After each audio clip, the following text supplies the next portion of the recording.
Have you ever written a letter, like when you're writing? Have you ever written a letter down when you're writing, as one does? Have you ever been writing and you mean to capitalize a letter, but then you don't? That wasn't intentional. For example, let's say I'm trying to write a sentence like, my name is Lucas. Well, guess what, idiot? Lucas is supposed to be capitalized. And so, especially in cases where you don't have a pencil, you need to awkwardly capitalize the letter. Yeah, that's what we're ranking today. We're gonna be ranking letters based on how easily you can capitalize them. I really hope I can find a better title than that for the video.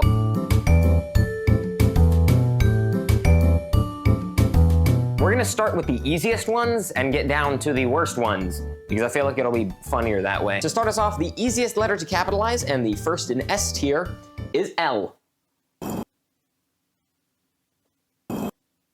Done. Unless you want to be fancy and weird and do the little tail. Oh, look at me, I'm so cool. I did the little tail on the end of the L. But it doesn't really matter because you can still just kind of do a line anyway. So yeah, L is by far the easiest. It's only downhill from here. After L, we have V, which goes from this to that. I don't really have much more to say. After V, it's pretty self-explanatory. We have W, which goes from that to, you guessed it, that. These three are the easiest to correct by far and cap out our S tier for this ranking, because you can fix all of them without any problems overlapping them or having lines jutting out, because that's not a part of W. W doesn't have a line doing that. This moves us into our A tier, which begins with the letter B. And the only reason I haven't put B in S is because sometimes the little bump down here at the bottom of a lowercase b is smaller than like the remainder of the letter up here. So it can look a little bit wonky, right? If we're being generous, right? Like that's still pretty good. I don't know why there's this gap here. I'm just terrible at drawing letters. Like that's a good example. That is a lowercase b that's been turned into a very clear, normal capital B. However, because of this one flaw, I'm willing to put it in A tier instead of S. Following B, we have I, and some of you like to do your capital I's like this, in which case you're off way better than me. I do them like this, but I feel like either way, you're still doing a line through the I, so it's not gonna be that big of an issue. The only reason I have I underneath a bunch of other ones when in reality it should probably be higher is because some people are weird and they like doing a big dot, which is a bit harder to cover up, but it's not the end of the world and it takes up relatively little space on the capital letter. Not terrible, but not perfect. This next letter is gonna make it obvious that this tier list is based on the way I personally write the letters and not a general consensus. I didn't do a survey before doing this tier list. I doubt anyone would care. But number 6 on this list is the letter U, because I add the little tail on the end of it. So when you try to capitalize it, it's still gonna have the little tail there, which might get in the way. I know some people that do it without the tail, right? They do it like that, and that looks better than this. This is how I do it. I don't think it's that big of a deal either way, although the tail does intrude a little bit. But this is still a bit thin for U. U's supposed to be pretty thick. This U probably needs to watch his calories a bit, but the tail juts out on my U, which is why it's at number 6. Following U at spot number 7, which is the best number, is the letter K. Now this is what I think is a good lowercase k, which means that if you try to capitalize it, you do only add on, but the intersection point is down here, when in reality, I feel like it should be a bit higher than that. Right? Let's be careful so that I don't add a third K here, otherwise I might be in a bit of trouble. But I think it's a bit less excusable than U because, right, like this is more easily discernible than like this. It's like, I don't know, this just doesn't sit as well with me. This is a country, by the way.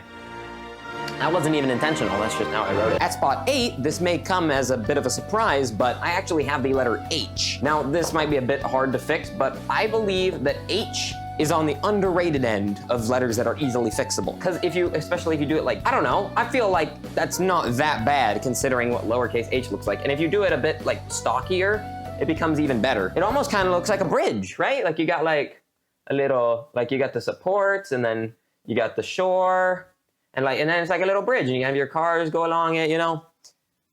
That has nothing to do with where I put it on the ranking, I just noticed it. I don't know, I think H is one of the less intrusive letters, and I think it works pretty well. That moves us out of A tier and into B tier, and our first letter of B tier is R. I feel like, you know, you can just extend this line here and then connect this here, and then this little tail kind of just turns into the R automatically. I feel like it works. I feel like it works pretty well. I think it's good. I think it belongs at the top of B tier. What comes after, I honestly had way higher in A tier before this, until a friend pointed out to me that it doesn't work as well, and that letter is J. Now, originally I went, oh, well, it should be right under I. The tail might add a bit of, you know, messiness to it, but that's so easy of a fix. But that's when I remembered, but that's when someone, I can't do it. But that's when someone pointed out to me that you write a lowercase j like that on the line, right? Like if I'm writing Jose, it's below. So if I'm capitalizing the name Jose, that still works, but honestly, I would have drawn the J like that above the line. So I feel like it docks points from it, but it's still not that bad. If someone showed me this, I wouldn't be all up in arms about the J being beneath the line. I probably wouldn't even notice it, to be fair. So I think that makes it a bit excusable. Our next letter is a bit less excusable, and that is F, because I don't know. It's not all that. Now that I'm looking at it, I might have to move it even lower, because that's pretty ugly. What comes after F? Okay, no, actually that can stay right there. Now, some people don't even curve the F as much as I do, right? Like if you curve it like that, you're in a bit of trouble. But I feel like when I'm writing lowercase f's, I do it more in a sense like this. Like that's a good lowercase f coming from me. And I feel like it's not the end of the world, right? Like you have a bit of a curve up here that intrudes a little bit, and then you have this sticking out here, but it's not the end of the world, right? Like if someone wrote a capital F like that, that looks like a capital F. I don't really care that there's a line sticking out on the side. So it's not the worst offender on this list, but it's still not great. Rounding out B tier is the letter Z, and if you call it Z, that's okay, we all make mistakes. This one poses a bit more of an issue to me than F because, I don't know, it's like, that bothers me a lot, especially when people write the number 7 like this. I feel like that can get a little confusing. I don't know, that one bothers me a bit, and I think it deserves to be a bit lower on the list. Now, starting out our C tier, we have kind of a similar situation to V and W, and that's N and M. N is at spot 13, and M is at spot 14. And the reason being that I think N is a bit more forgiving than M. I think because you only have one little loop to deal with, whereas M you have 2. So similar to V and W, it's just the extra effort that puts it lower on the list. If I'm writing them a bit larger, again, I think N, you know, it like this is annoying, right? But we're at the point now where we don't have the luxury of easily being able to fix it anymore. And M is simply just that much more effort to fix, and it still looks a bit cruder than N does. I'm describing letters in this way, letters of the alphabet in this way. God, what am I doing with my time? After those two, we have O, which is kind of funny because we were so close to having it being M and O, but it's just not. O is a bit weirder to me because you have that there, and then you have that there.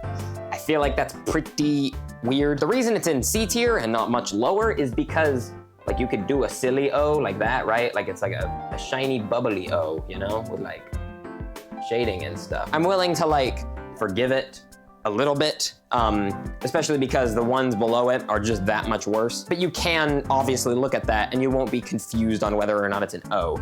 O does have traditionally the issue of being confused with 0, which is why I write my zeros like this, but we're not here to discuss numbers. Numbers aren't part of the equation today. That wasn't an intentional pun. Following O is the letter C, which is kind of just a worse offender, right? Because this looks almost like an E. That's a pretty bad example. I think it's just kind of a worse version of O, right? Because with O, again, you can kind of excuse it for being this blocky letter, whereas with C, to make it that blocky letter, I feel like you need to like put in a lot more effort than you would. That is a terrible blocky C. Because with C, I feel like you have to put in a lot more effort to make it this cool, cartoony little blocky letter. Whereas this is pretty like, all you need to do here is move the O up, and then the C, you kind of need to like move it out and add some more lines. I don't know. I think it's just O, but more cringe. Now we're in D tier, and this is where letters start to piss me off. To start, we're gonna go with T, and I write T like that. If you write T like this, it's kind of the same thing as L. Oh, look at me, I'm so fancy and cool, and shut up, nobody cares about you. But this is not how I write T, so it's not going on the list. However, this is how I write T, and that's a capital T. I don't like how it's a double-sided F. This was originally higher because I was like, oh, you know, it's just one line right here, right? Like compared to like M or something, it's like this has the 2 lines and it's kind of ugly. But this one line bothers me so much. Like, oh, I'm just trying to, oh, like, what's a proper noun that begins with T? Trudeau. We don't usually get political on this channel, but here we are. But if I try to capitalize it, it's like, Frudo? Double F for Frudo. I don't know. It bothers me a lot more than it should. Next up is Elon Musk's favorite letter, which is X, which I would have put up higher because all you really need to do is extend the lines. But the issue is, again, where it's written. Because of this line, if I simply just extend the lines, it kind of does that, which isn't the end of the world, but it is really weird looking, which means that if I want to fix it the way I would, I have to extend it upwards only. And that X looks really freaking stupid. It's not as stupid as this X, but it's still pretty freaking stupid. At spot 19, we have D. And originally I had it even lower because I was correcting it like this. And I don't know, that just looks terrible. But once again, I had a friend point out to me that you can kind of just weasel it like that. And so that's not as bad to me. In fact, you can almost kind of make the excuse that it's like a fancy D with like the double lines or whatever, but I don't know, the little circle down there is enough to make me put it this low. Following D, and this one kind of caught me by surprise because I just didn't expect it to be this low, is S. Because you can't just extend the lines or just say, well, it's the same letter, it needs to be taller, which means that to fix it, you kind of have to do that, and I don't even know what shape that's trying to be. Maybe it's like a yin-yang, but with like a little visor down here. No, too much creative interpretation. S is just kind of this weird one that just exists, but it's like, that's kind of excusable. I don't really know. It does get on my nerves. And looking at what we have left, the remaining 6 letters, I think this is a deserving spot for it. Next up is Markiplier's favorite letter, if your humor is stuck in 2015, and that, of course, is E. I don't even know where to begin with this one, because how do you, like...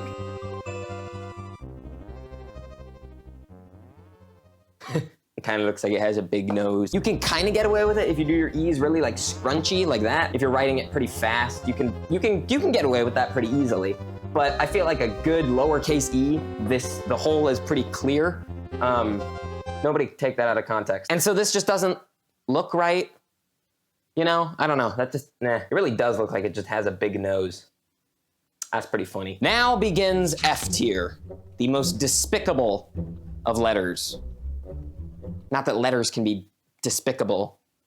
I guess if you arrange them in a certain way to make despicable words, you can classify them. But the letters in themselves, why am I debating morality over letters of the alphabet? Okay, let's move on. Spot 22 gets itself the first letter of the alphabet. That, of course, is A. And I didn't think this one was gonna be as low as it is, but when you really look at it, like, God, that is horrible. I don't really know how you're supposed to correct this because the only thing you really have going for you is how the little a's, like tail, kind of slants like a big A, right?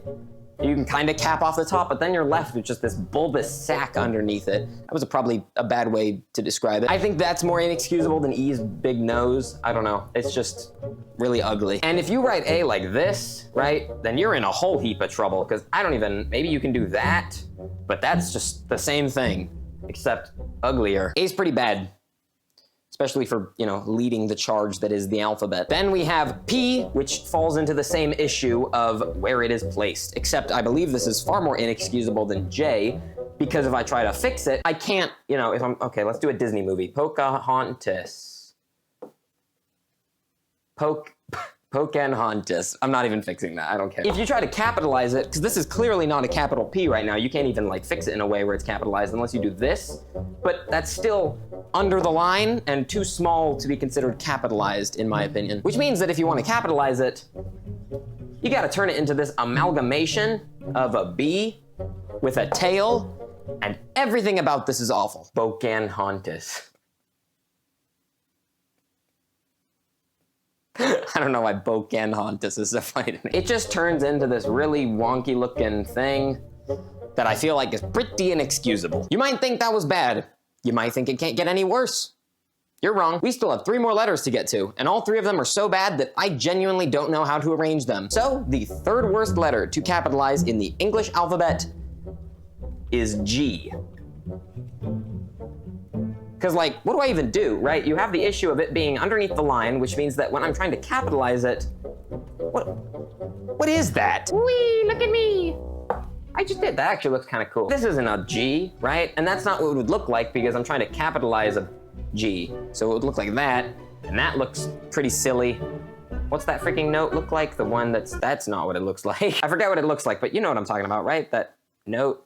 Is that what it is? It goes like that or something. Musicians, don't flame me, please. I'm not smart. It's just awful, right? We can all agree that's deserving of spot 24, if not lower. However, I'd like to argue that there are 2 letters that are worse. Next up is Q. Brace yourself, because we run into this same issue. What is that? Why is it making a trapezoid? I just can't think of a way that it like makes any sense to write it this way, right? Like, it just, I don't understand it. Does it look kind of cool, like as a shape and a form and a line? Yeah, but that's not what we're here for. We're here to discuss how functional the letters are, not how cool they look. This was originally my last place. And then I realized that there's one letter so awful that not only does it not have any overlap, but you can't even disguise it at all. And that letter is Y. Why did they design it like this?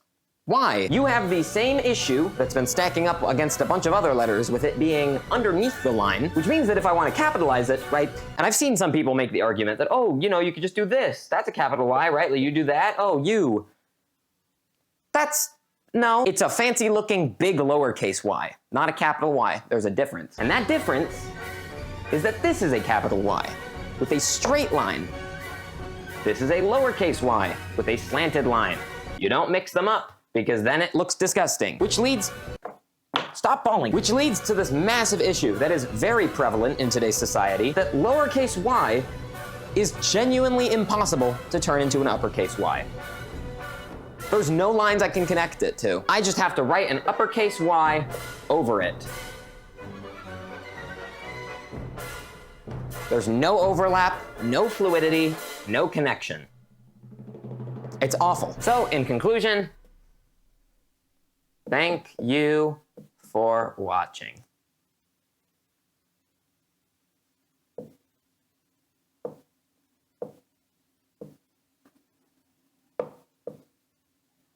God, why is such a terrible letter?